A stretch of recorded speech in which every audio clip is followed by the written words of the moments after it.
E assim, ações ou fundos imobiliários, qual o melhor para investir nesse momento na sua visão? Olha, eu acho que as ações e os fundos imobiliários têm a sua função dentro de um portfólio de investimentos individual. Acho que os fundos imobiliários são mais seguros, tá? Pelo menos essa é a visão que eu trago para minha carteira de investimentos. Eu gosto daqueles fundos imobiliários mais seguros, tá? Tem alguns fundos imobiliários que são mais arriscados. Na minha visão, não vale a pena dentro da minha carteira. Por quê? Para correr um pouco mais de risco, aí sim eu vou para o mercado acionário. Porque se a gente pensar em valorização, as ações têm mais potencial de valorizar. Os fundos imobiliários são aquela ferramenta de renda, de pagar dividendos todos os meses. Por isso que eu acho que faz sentido na montagem da carteira, né? Principalmente para aquela pessoa que já quer ter uma renda passiva, já tem um patrimônio grande, já está usufruindo desse viver de renda, né? Então eu acho que essa montagem faz sentido. Os fundos imobiliários são mais seguros, mais estáveis e previsíveis, enquanto as ações têm mais potencial de crescimento e algumas delas também com um pagamento de dividendo. E assim, para você, o que é os fundos imobiliários menos seguros? O que você considera? Tá, eu acho que claramente a gente consegue ver agora, até que no momento de que os fundos imobiliários de papéis estão pagando muito bem, né? Porque a gente tem taxa Selic alta e inflação alta. Então, quais são os fundos imobiliários que estão performando melhor? São os fundos de papéis.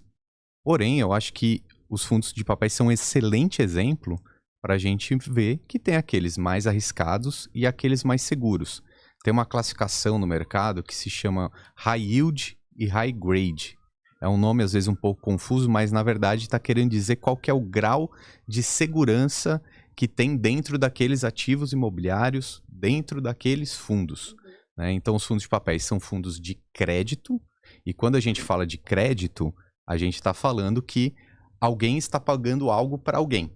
Ou seja, tem um emissor, tem um devedor que tem uma promessa de pagamento, praticamente um título de dívida. Então, a gente precisa saber a saúde financeira desse emissor para que ele não tenha uma inadimplência e, né, deixe o fundo imobiliário ali com menos rendimento. Então, os emissores desses CRIs, que são esses títulos de crédito, eles têm de todos os tamanhos e classificação de risco, tá? Então, tem alguns fundos imobiliários que eles vão ter, principalmente aqueles que pagam mais dividendos, eles têm esses emissores ali um pouco menos confiáveis.